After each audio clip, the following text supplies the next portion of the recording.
Yes. Okay. Yes. Okay. So in 2009, the Saints got a call to beat your Packers, and it kickstarted their greatness. They were a joke before that. So what people are forgetting, what was the game? Well, no, we were playing in the wild card game against the Arizona Cardinals. And it was a shootout, 51-45. Arizona beat us in overtime. Yes, I remember that. It was Aaron Rodgers' first big playoff game. Yes, and he drops back. We got the ball in overtime to start the game, overtime. Had an opportunity to win the game. Aaron kind of threw a ball on a line drive. We had a play designed to get up on Antrell Rowe, who was playing the safety, and I beat him. He falls down, wide open. Aaron just threw the ball on the line. Excitement, whatever. Missed it. We have 2 more plays. Third down comes. He drops back, clearly gets grabbed in the face mask. Yep. And he gets strip sacked, picked up, ran in for a touchdown. We lose. And we're like, where's the flag? But at the end of the day, when we got on that plane and we went on the following year to win the Super Bowl, we didn't so much harp on. Now, we were disgusted at the lack of no call.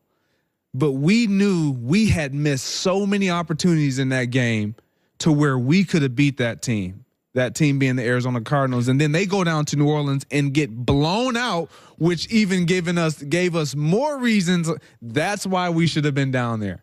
Yeah, and I think your point is, if you go back to the Saints game, they had the ball in the red zone twice in the first quarter and settled for field goals. Yes. The game could have been 14-0, and it would have been over. This is just the way life works. And I've said this for years. People in America, forget football. You got to blame the president, your more successful brother, your parents, if your boss. If people fail, nobody ever looks in the mirror. Mirrors still work in America. Yeah. Nobody wants to look at them. And that's the reality with the Saints is you butchered red zones, 2 of them early.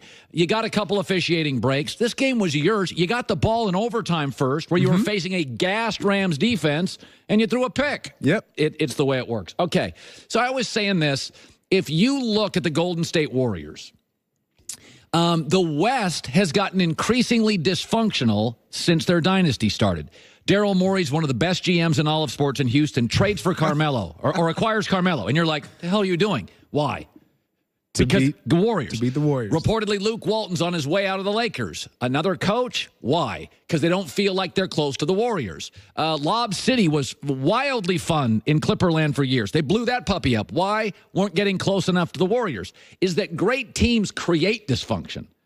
Nick Saban is why LSU and Georgia and Florida and Tennessee keep running through coaches. If Nick Saban wasn't there, they would have kept Les Miles. Yes. He got fired because he couldn't beat Nick Saban. Yes. He was winning 10 games a year. Yep. So I'm saying with the Patriots is we have this feeling the Bills, the Jets, the Dolphins are just dysfunctional messes. But in the last 18 years, if you take out their games against New England, they're 500 teams. The Patriots have made them look utterly dysfunctional. Listen, I'm not saying the Jets are highly functional, but they've been to 2 AFC championships in the last 12 years. And the Dolphins are always about 8-8. They're not Cleveland. They're not Tampa. So I think the Patriots deserve credit for creating a lot of the mayhem. To your point, these teams in the AFC East, when they're not playing against New England Patriots, they're hard teams to beat.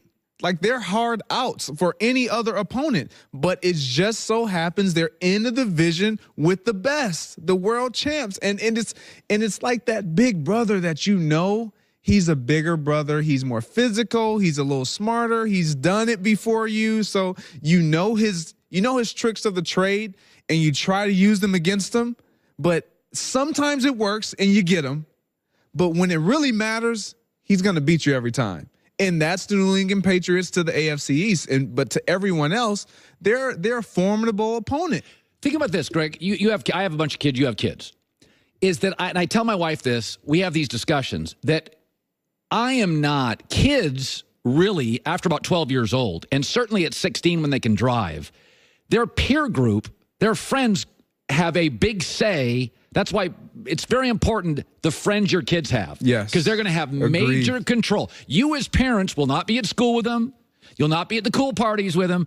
By about 16 years old, their peer group controls more of their thoughts than mom and dad. They have a ton of influence. So that's why you got to keep your eye on who your kids are friends with. And it's funny. and I've said this before, there's no way that all of your kids shouldn't be great. You're a good dad. You've got the good economy. You're just a wonderful family man. Same with my kids. But kids watch brothers, watch sisters, get insecure, get overconfident. And that proximity to their brothers and sisters, to your point, can play with you psychologically. There's the middle kid syndrome. And so you are in a division family. The Bengals, Browns, Ravens, Steelers are a family. They don't even, when you prepare for a game, you know exactly what they're going to run. And I think the Patriots, to your point, get in the head. They do.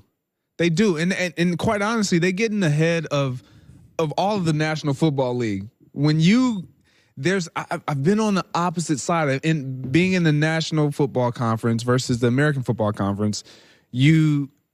There's one team across the conference that if you have them on your schedule, no matter where you have them, okay, man, because everybody does this. You get the schedule comes out, and you look at the schedule and you start saying, okay, that's a win, that's a win. Oh, that's going to be a tough one. That might be a loss. Patriots on everybody's schedule is typically, no one wants to say that's a loss, but most people are going to say that's possibly a loss. For the record, in your time in Green Bay, you were the Patriots of the NFC. You don't think your Green Bay teams didn't create dysfunction in Chicago and Detroit? No doubt about it. I watched it. No doubt about it. They would overdraft pass rushers to get Favre and Aaron Rodgers. That was the name of the game. How can we look at Lovie Smith got to Chicago and said, we're going to beat the Packers. Like that was in press conference, and we're going to beat the Packers. Like that was their focus. When I got to Minnesota, their primary focus was to beat the Packers. And I thought that was so like, what are we doing? When I was in Green Bay, it was, we're going to win championships. Now I'm over here and we're going to beat the Packers. Whoa, wait a minute. That's Lovie Smith got to a Super Bowl. Yes. And they fired him. Yes. Because he wasn't beating Green Bay enough. Yes. And I mean, Lovie Smith, he got Rex Grossman to a Super Bowl. Special. Pretty good. Special. And I remember the Lovie Smith teams with a dysfunctional Jay Cutler. Tough outs. But the one team they couldn't beat, you. Yes. And so they ran out Cutler and they ran out Lovie Smith. And I guess that's my point. You were in the Patriots NFC. You created the dysfunction. Everybody always said, well, you got the Bears and the Lions. They were doing what Buffalo and Miami. They overdraft. How many times it's like, remember when Buffalo overpaid for Mario Williams, a pass rusher? Yes. I mean, they just spent a fortune on him. It was all to get to Tom Brady. Of course. Whatever we can do, let's make it so that we can get to this quarterback and eliminate their throne, their greatness. By the way, Jared Goff, Northern Cal kid, grew up idolizing Brady. Brady grew up idolizing Joe Montana. Any chance Goff outplays Brady? That's tough. I'm gonna say no because of the longevity of Tom Brady and what he's been able to experience and Joy, you made a good point. Brady's not going anywhere. He's not going to retire until he says, nope, I'm going to retire. Yeah. And the reason why I say no to Jared Goff is Brady's been hurt one time in his career. It's amazing. One time. It's like, and he was young. And it's 2008. And it was at the beginning of the season, and they still went 11-5. He's only missed the playoffs twice since becoming a starter. Like these things, he's never experienced losing. So why would he say, yeah, you know what? I am done. Everyone says, well, Peyton Manning, he fell off the cliff. I've said it. Peyton Manning fell off the cliff. Well, Peyton Manning had a severe injury that no one thought he would be able to come back from. In Denver, he could not feel, if the weather was under 40 degrees, Peyton Manning couldn't feel 2 fingers on his throwing hand. Like, that's a serious issue for a quarterback. Yeah. Tom Brady has never had to experience any of that. And one last thing, he doesn't have that guy in his quarterback room that the organization is looking at saying, this is our Steve Young. This is our Aaron Rodgers. We have a draft pick that's coming up. Oh, you know what? Because we've lost, we have a high enough draft pick. We can get an Andrew Luck. They don't have any of that. They traded him away. They traded him away. So why? What? Yeah, I mean, New England this morning does not have a succession plan. No. So they're going to draft offensive linemen.